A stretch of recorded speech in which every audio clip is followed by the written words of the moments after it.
Okay, so people still turning up.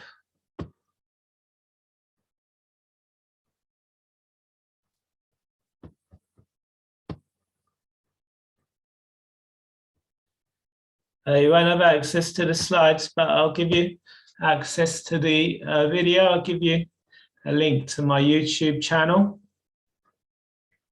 where you can find this and previous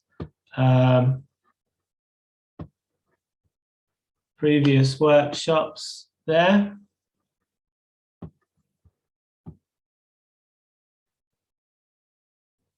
Do you need headphones? You don't need headphones, but if you want to use headphones, please feel free.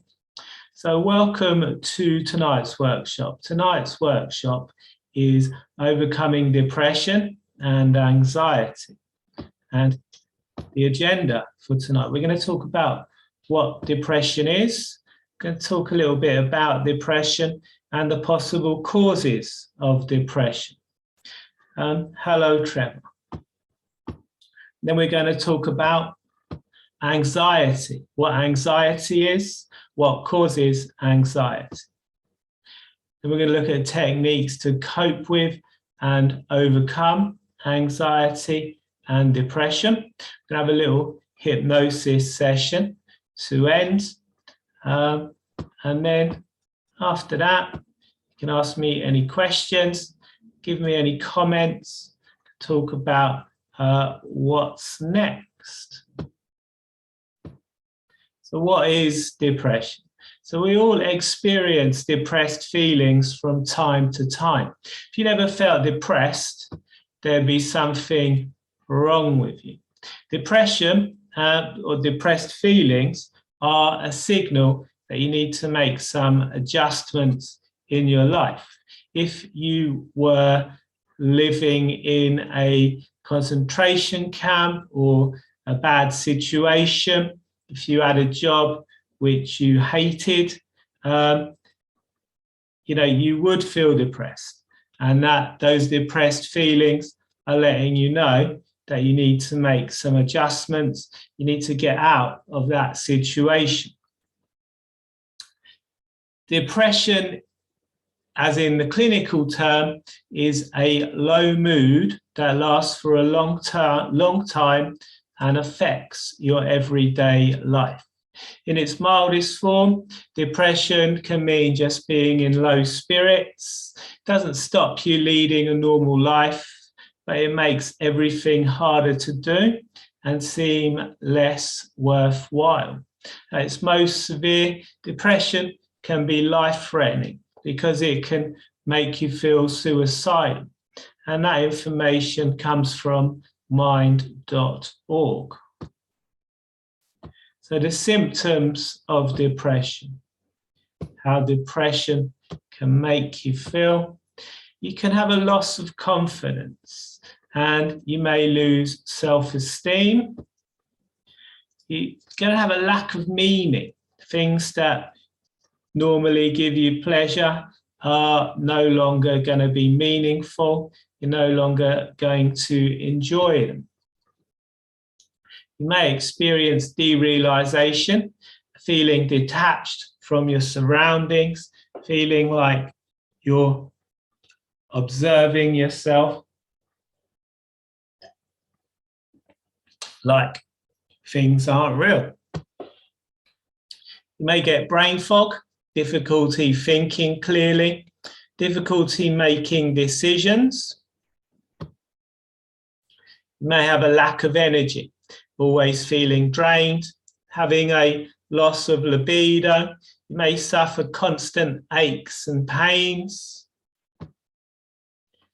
You may start smoking more or drinking more. Eating and food is a very common, the most common substance that people turn to try and suppress their emotions, to try and suppress negative feelings. So many people emotionally eat.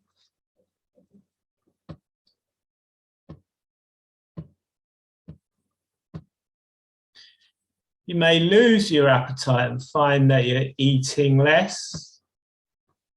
You may experience psychosis, auditory and visual hallucinations. Auditory hallucinations are the most common, hearing voices in your head. The theory for this is if you are experiencing a lack of sleep, or if you're not sleeping well, your mind uses dreams to process information. And they say that if you don't dream, you'll go mad. So your mind is going to look for opportunities to process information when you're awake, or maybe you're being overloaded with information. And this can result in psychosis. Insomnia, as I said. You may also, when you sleep, you may experience a lot of REM sleep, a lot of dream sleep, and this is going to cause you to wake up feeling more drained, feeling like you have less energy than you did when you actually went to bed. Depression is generally comorbid with other conditions. When something's comorbid in the medical field, they say it occurs with other conditions. So people with borderline personality disorder, complex PTSD, bipolar disorder, they often suffer from depression as well. Suicidal. So if you're feeling suicidal, you should speak to your doctor. You're taking antidepressants or any medication, you should speak to your doctor and consult with your doctor before you stop taking it. Many medications can have very severe withdrawal symptoms, so you need to make sure that you can be weaned off those symptoms, those medications if necessary. What causes depression? So depression can be caused by life events, by giving birth, suffering a divorce or a bereavement. It can be caused by traumatic events in childhood. As I said, depression is often comorbid with complex PTSD. Can also be caused by, living in an abusive situation as an adult. Health problems, chronic or life-threatening illness. Illness can also affect hormones and reduced hormone levels, particularly in men. Low testosterone levels can result in feelings of depression. Diet. So diet can influence your blood sugar, it can influence your hormones again, and it can influence your brain chemicals. Feeling unfulfilled, having a meaningless job, no job, isolation, loneliness. As I said at the start, if you are living, in a concentration camp or some kind of negative situation and you're feeling depressed, it's normal to be feeling that way. It's telling you need to make some adjustments in your life. Genetics. No depression genes have been identified. But as babies, we look to our parents to co-regulate our emotions. If a parent is trying to soothe a baby that's crying or upset, and the parent starts getting upset with that baby, the baby is generally going to get worse because they're looking to their parents to help them co-regulate those emotions. Also, of course, in the womb, the baby picks up on the mother's feelings. So if the mother's anxious or depressed, the baby is going to become anxious and depressed. Until the age of 7 is known as the imprint period. It's in this age range when we're learning the most complex and difficult tasks. It's when we're looking to our parents and caregivers to help us understand the world. If our parents and caregivers are depressed or anxious, we're going to learn the world's not a safe place, the world's not a good place. We're going to become depressed and anxious. So around 25% of the UK population suffers with anxiety, depression, or both. Mixed anxiety and depression is the most common mental health disorder, with 9% of people meeting the criteria for diagnosis. And those figures come from the Mental Health Foundation, and they were released in 2019. So those figures are most likely going to have changed, most likely going to be a lot higher now. So as I said, depression is often comorbid with anxiety.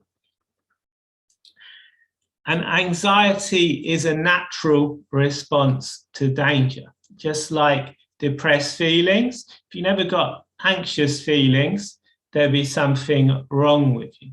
Anxiety is part of the fight or flight response. And many of the symptoms are designed to help us either fight or run away. So one of the symptoms of anxiety is often sweating. And sweating obviously helps us to cool down, to prepare for any physical exertion that our mind perceives may be coming. Your heart rate increases. This gets the blood flowing around your body, gets the blood and nutrients, oxygen and things delivered to your muscles, again, so that you can either fight or run away. If you're in a life or death situation, the last thing you're going to be worried about is viruses and illnesses. You're going to be worried about getting away from the tiger or lion or whatever's chasing you. So your body's going to transfer or divert that energy from your immune system to the immediate threat. So people who suffer with anxiety often have a reduced immune response. They're more likely to get colds and viruses. As I said, everyone experiences anxiety. It's not something you can eradicate from your life. There'd be something very wrong with you if you never felt anxious. People with anxiety often tend to isolate themselves. This leads to a reduced social circle, a reduced support network. If you've got a reduced support network, you're generally going to develop depressed feelings. So my theory, why anxiety and depression are often comorbid, is because people tend to become anxious, and this leads to them not fulfilling, their life, not living their life to its full potential, not having the social network that they'd have if they didn't suffer with anxiety, which leads to them being isolated and feelings of depression.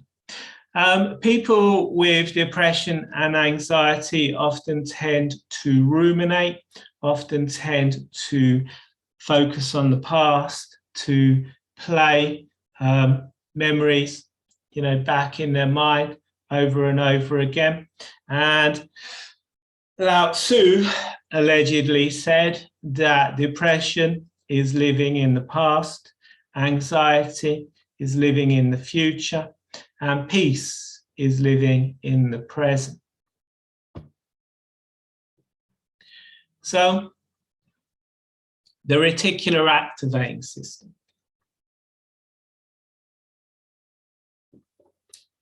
So, in NLP, they have a theory that humans can only be aware of 7 plus or minus 2 things at any one time. So you can only be aware of a maximum of 9 things and a minimum of 5 things. And if everything your senses was picking up and was made available to your brain, it would be overloaded, because allegedly there's about 14,000 different bits of information going on around you at any one time. So in our brains, we have this thing called a reticular activating system. It's a walnut-shaped network of neurons that's located in your brain stem. And the purpose of the reticular activating system is to help you sort information so you can make decisions quickly. It does this by filtering out anything that isn't relevant to you. And your past experiences programmed your reticular activating system on what to filter. So if you, as I said previously, if you grow up in an environment where there's maybe a lot of dysfunction, maybe one of your parents is very depressed, your reticular activating system is being programmed to look for danger, look for evidence that the world's a depressing place. And traumatic events can program the reticular activating system very quickly. So a particularly traumatic event, dangerous event, if it occurs, you need to remember it. For example, if you're walking through the jungle and you hear a rustle in the bushes, you go and have a look and it's a lion, you somehow manage to escape. You want to remember that, next time you're walking through the jungle, you hear a rustle in the bushes, you don't want to go and have a look.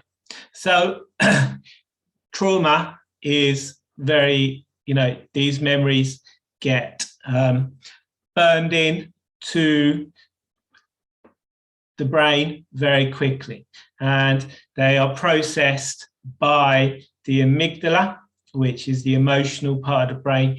It can react to situations much quicker than the thinking part of the brain can. So people who are in fight or flight generally tend to develop tunnel vision. And if you're looking for threats, everything you see is going to look like a threat. But as I said, the reticular activating system can also be programmed by repetitive stimuli over longer periods of time.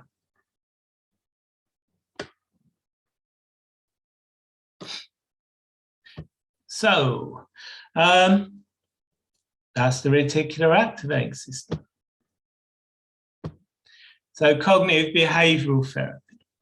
So cognitive behavioral therapy.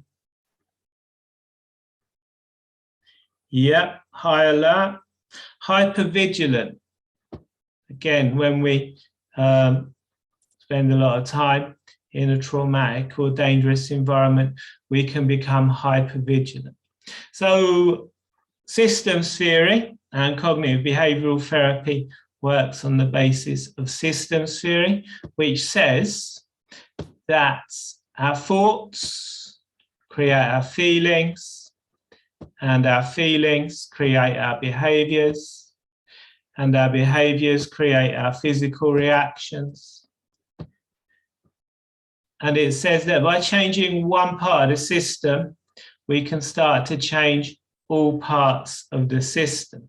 So if you change your behaviors, for example, someone who maybe doesn't feel confident, someone who has a lot of anxiety, is going to take on a protective pose. They're going to cover their vital organs. They are going to have a very unconfident posture, whereas it's been proven that if you keep your shoulders back, if you have a more open pose, a more high status pose, this actually increases confidence boosting hormones in the body, which will then obviously start to make you feel more confident, and you'll start to have more confident thoughts, more confident reactions.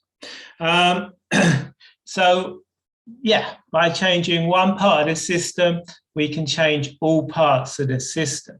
So if you're suffering from depression, maybe you have no energy,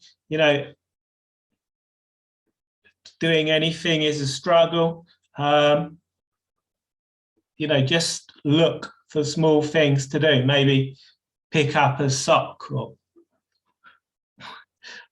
whatever you can do to try and move yourself out of that mindset, and then you'll start to see that those feelings and thoughts will start to improve. So does anyone have any questions with regards to anything I've covered so far? Let me know in the chat box.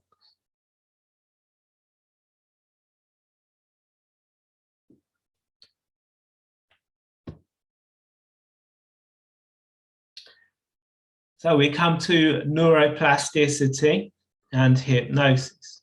So hypnosis is very effective at overcoming anxiety and depression. A study in 2019 showed that 84% of the control group experienced an improvement through hypnosis.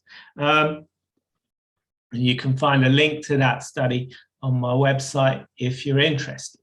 So one reason that hypnosis is very effective for anxiety and depression is because it brings us more into the present moment to, as I said previously, anxiety is living in the past.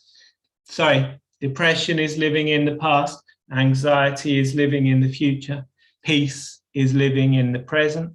Another reason it's very effective is because you can't be someone you don't perceive yourself to be. And the emotional part of your brain can't tell the difference between a real or an imagined event. So, if you suffer with anxiety, you probably know that just by imagining all the things that can go wrong, you start to feel anxious. By using hypnosis, we can visualize ourselves the way we want to be. And this actually builds new neural pathways in the brain. The more we visualize ourselves that way, the stronger those neural pathways become. So you want to book a call with me. I offer everyone who comes on these workshops a free call, a 1 hour call to discuss anything you want to discuss.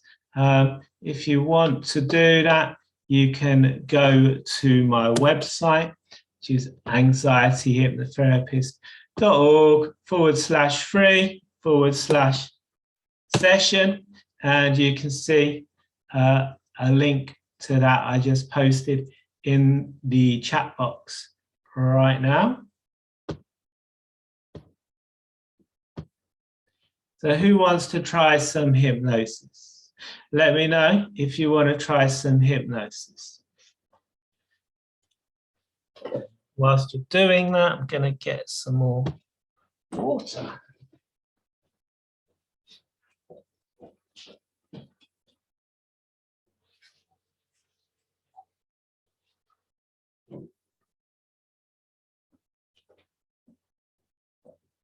Oh.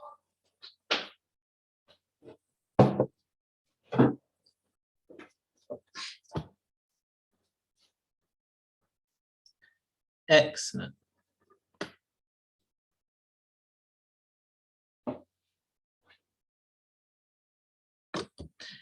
No, but if you go to my YouTube channel, which is right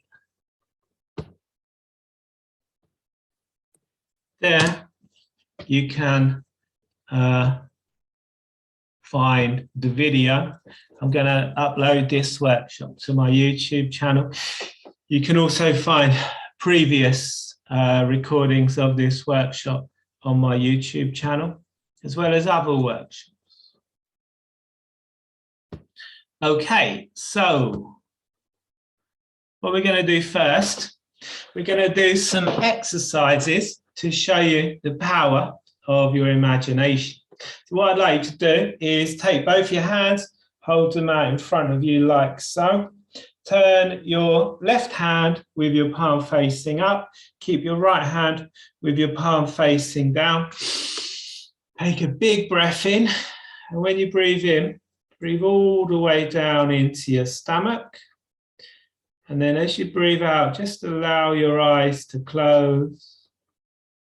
And with your eyes closed, I'd like you to just imagine that in your left hand, we've placed some heavy books. And those heavy books are weighing down on that left hand. That left hand is sinking lower and lower. To your right hand, we've tied some helium balloons. And those helium balloons are rising up, taking that right hand with them. So your left hand is drifting lower as your right hand rises up. Just imagining that now. Left hand going lower, the right hand rising. And then leaving those hands where they are, open your eyes and just notice any difference between those hands. If you notice the difference between those hands, let me know in the chat box.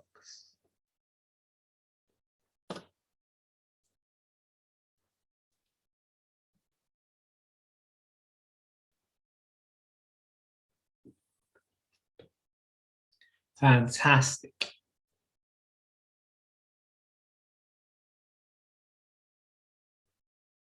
Anyone else? I've come up with some new exercises for people that come on my workshops, because some of you have attended before and you might be getting bored of the old ones. So a new one, rub your hands together like so, build up some energy in those hands, and then hold them out in front of you about 6 inches apart, about the width of your face. And then once again, taking a deep breath in, breathing out, allowing your eyes to close. With your eyes closed, I'd like you to just imagine that we've placed a magnet on the palm of each of your hands. And those magnets are drawing those hands together. Just imagine that happening now. Those hands are coming closer and closer. That's right, just imagining that happening now. Those hands being drawn together. Then when you're ready, you can open your eyes and let me know in the chat box if those hands moved closer together. Maybe they even touched.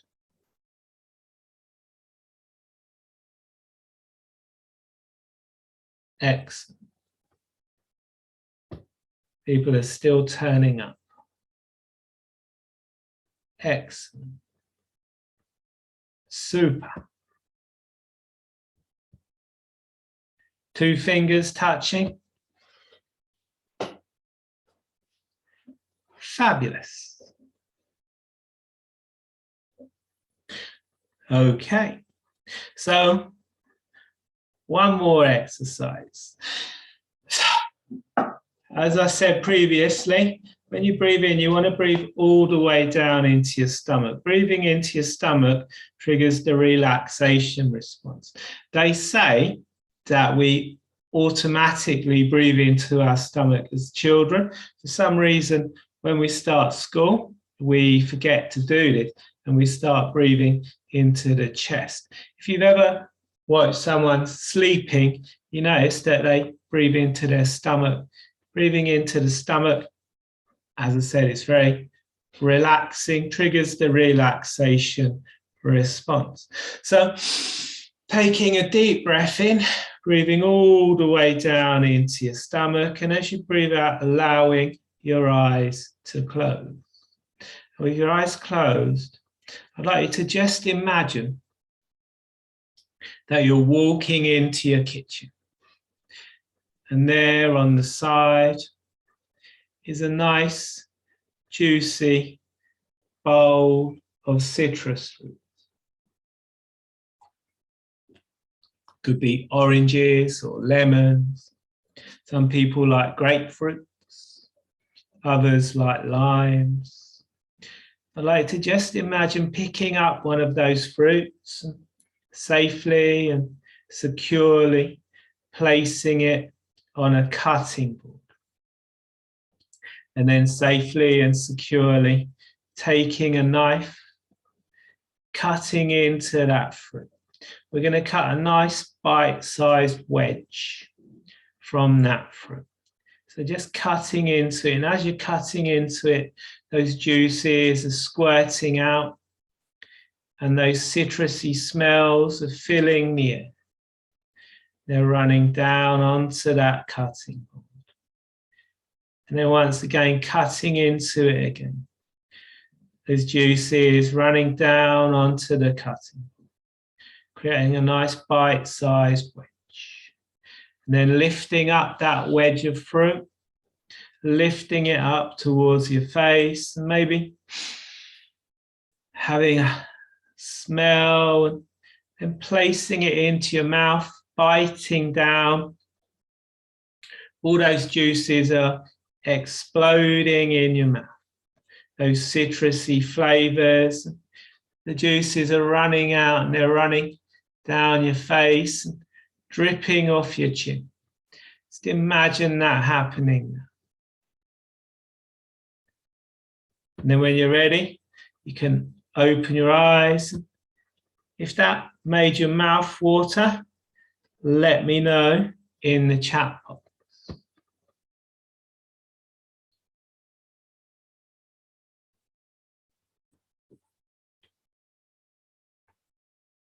Excellent.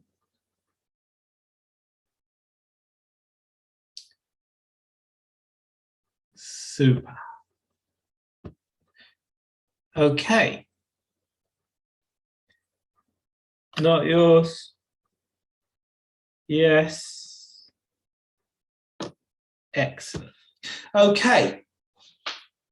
So now we're going to do a little hypnosis session. So what I'd like to do is to make yourselves comfortable.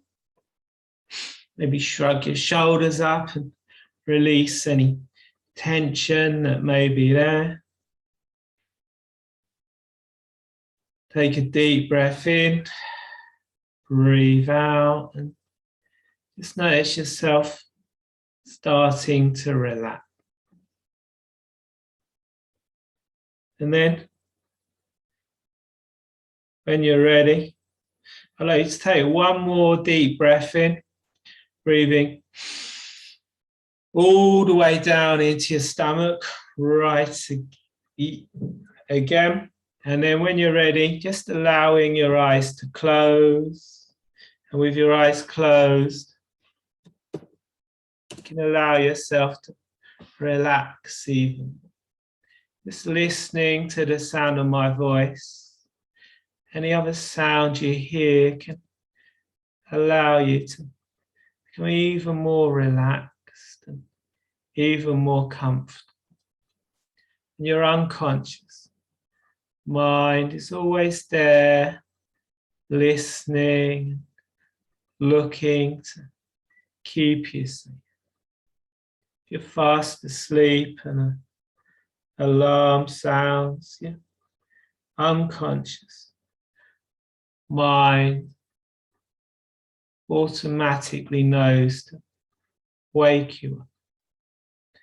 So just having faith in that part of you.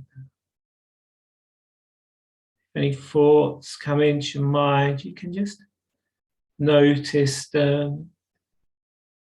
Allow your attention to return to the sound of my voice. I don't know if you're going to experience more relaxation with my words, the spaces between my words, the spaces between your thoughts, just continuing to breathe deeply. Every breath taking deeper and deeper, becoming more and more relaxed and more comfortable. Maybe noticing relaxation forming in the top of your head. Those tiny muscles in your forehead are just flattening, releasing any tension. Going down into your eyes and eyelids, down into your cheeks and your jaw. That's right. Going all the way down your neck. All the time you continue breathing deeply. Maybe seeing if you can notice yourself relaxing more with the in-breath or the out-breath. Maybe you can imagine yourself breathing in relaxation, breathing out any discomfort, any stresses or strain. The relaxation flowing down your arms, into your hands, down your body, into your legs, all the way down into your feet. Nice.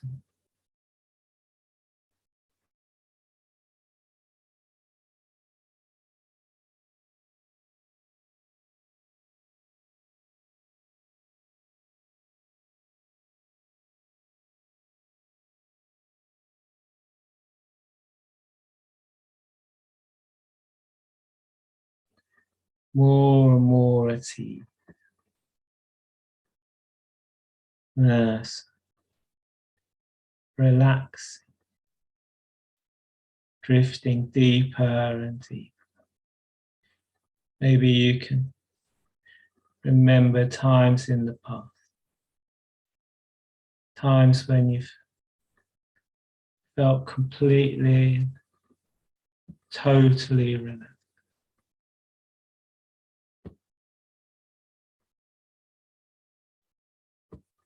Completely, totally at ease. Drifting down and down.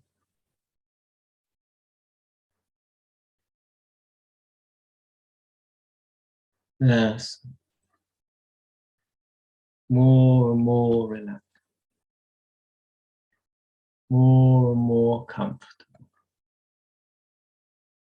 I wonder if you can imagine yourself relaxing on a beach somewhere, or maybe a meadow, lying long grass on a sunny day. Off in the distance, there's the sound of traffic, maybe the smell of sun lotion in the air. Yes. Maybe on a beach, the sound of waves splashing against the shore. Feeling the warm sun on your skin. Yes, relaxing, letting go. Feeling completely, totally at ease. And up in the sky there, clouds drifting from one side to the other. Fluffy white cloud. As each cloud disappears, you relax deeper and deeper. More and more. Yes.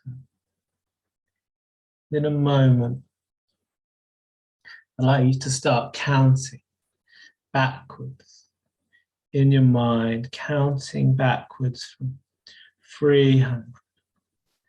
And after each number, just telling yourself to relax, relax, relax. Maybe you can imagine a tiny voice in the back of your head telling you to just relax, relax, relax. With each number you count until you relax those numbers right out of your mind. Just doing that now, and I will count with you. 300. Relax, relax, relax. 299. Relax, relax, relax. And at some point you're going to notice that you can't notice what the next number should be. When you reach that point, you can completely, totally let go. Yes. All the time, relaxing in that place. And those fluffy white clouds disappearing, drifting off over the horizon. Yes. Every breath is taking deeper and deeper down. And more and more comfortable. More and more at ease. One of those clouds is different from the others. Maybe you can feel a connection with this cloud. Maybe you can imagine lines or threads connecting you to this cloud as it drifts towards you, stopping overhead. So this cloud is starting to become darker and bigger. You can feel a release, letting go. Yes. And this cloud is drawing up anything you want to let go of, being absorbed by this cloud. And it's getting darker and darker. It's growing larger and larger. It takes up more and more of that stuff. And from your unconscious mind, you can get a signal, maybe a feeling of lightness, increasing comfort, something that lets you know you're releasing more and more of that old stuff into that cloud. Yes. And that cloud can start to move away. Maybe you can imagine those lines or threads stretching, beginning to break. That cloud starts to drift off away. Drifting off, maybe off out to sea. And in that cloud you can see flashes of lightning. You can hear rumbles of thunder as it drifts off into the distance. Those rumbles are becoming lighter, quieter as it starts to fade away, taking that old stuff with it, drifting off and off, drifting away. Once that cloud gets all the way out over the ocean, it can release that stuff. And the tides can come and go, and they can dilute those things and wear them down, take them away, never to be seen again. Yes. Maybe you can start to imagine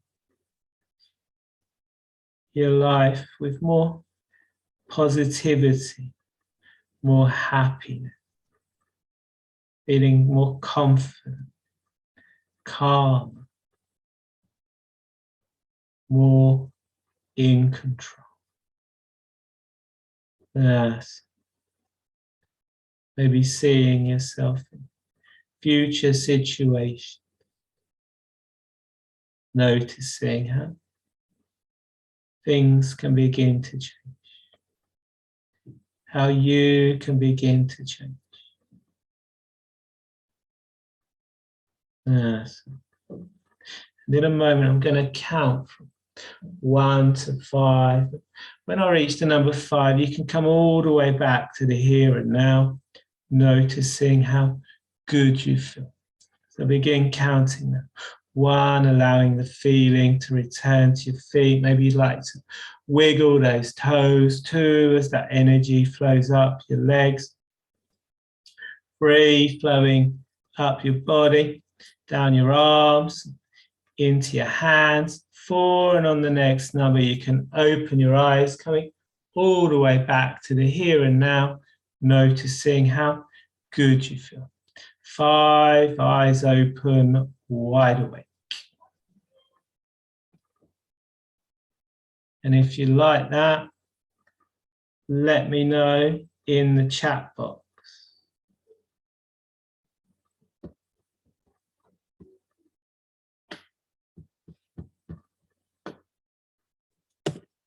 Let me know when you're back. Thank you, Laura.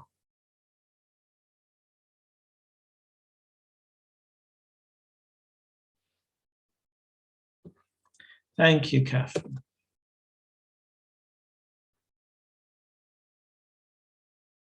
Excellent. Thank you.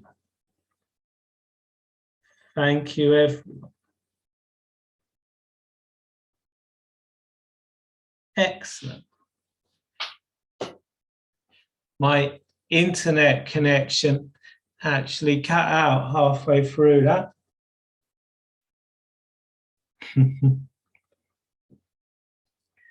That's excellent. I was able to reconnect, and many of you didn't notice. Fabulous. Okay. So once again, there are those links. So the first link is to book a free session with me. As I said, if you want to book a session with me, discuss how hypnosis can help you, discuss any issues you may have in your life, you can do that via the first link. The second link is for my 4-week inner child program. So just today, I've scheduled a new inner child program, which starts on the 14th of May. So you can find out more about that there. The third link is for my Facebook group. The fourth link is for my YouTube channel, where you can find previous recordings of this workshop. I may upload tonight's recording. It depends on how the video comes out.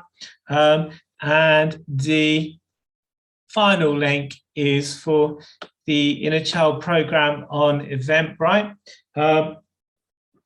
And if you want to sign up via Eventbrite using the coupon code there, which is early bird, you can get that for 50% off. So going back to the presentation, does anyone have any questions for me? Anything you'd like to ask?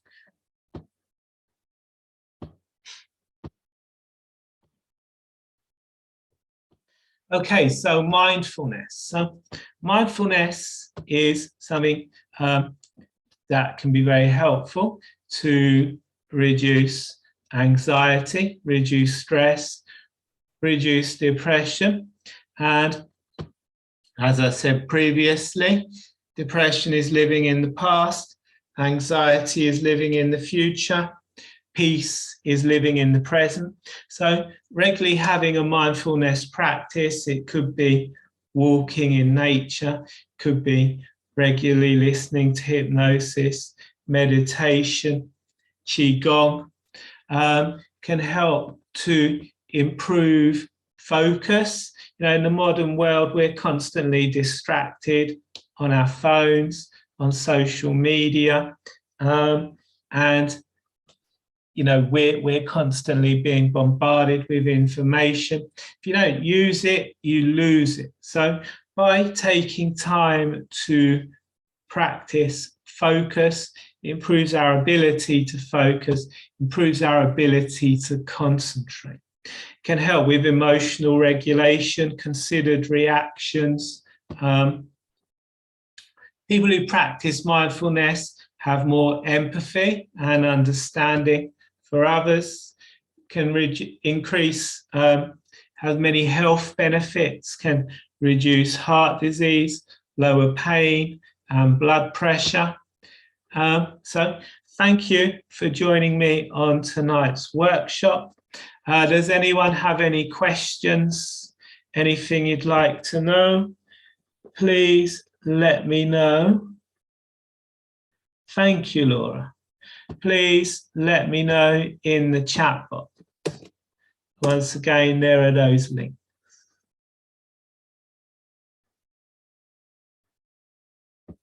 Any questions or comments, anything you'd like to know?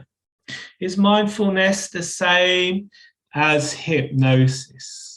Dates in May for Inner Child? Yes. As I said, the Inner Child program starts on the 14th of May, which is a Saturday, 7 p.m.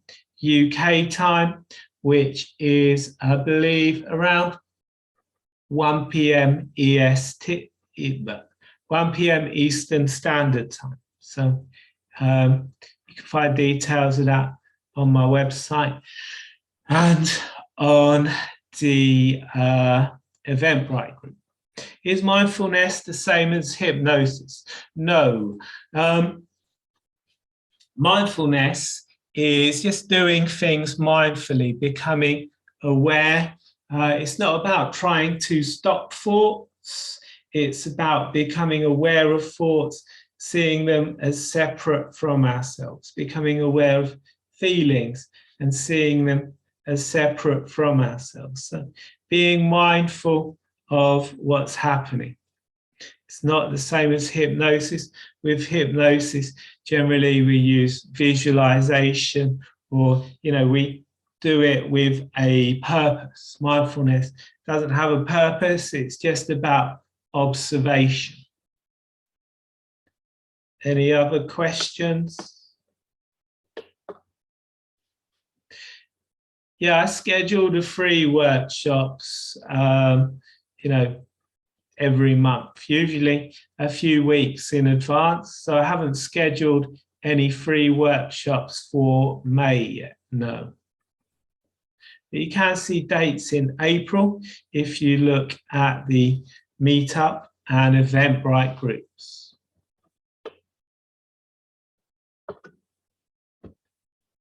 Any other questions? Anything else anyone would like to know?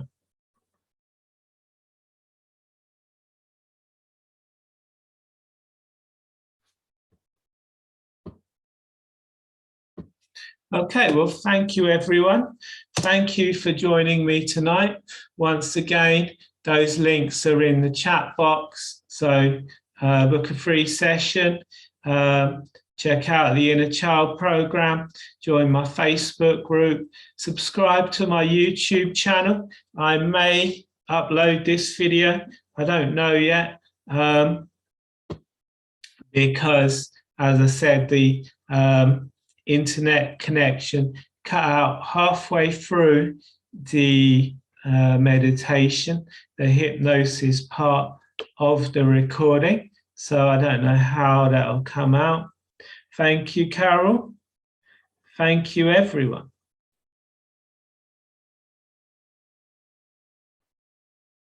Thank you all. Thank you for joining me. Thank you.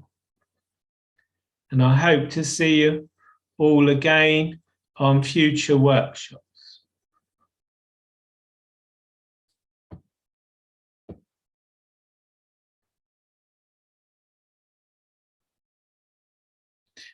Thank you, everyone, and good night.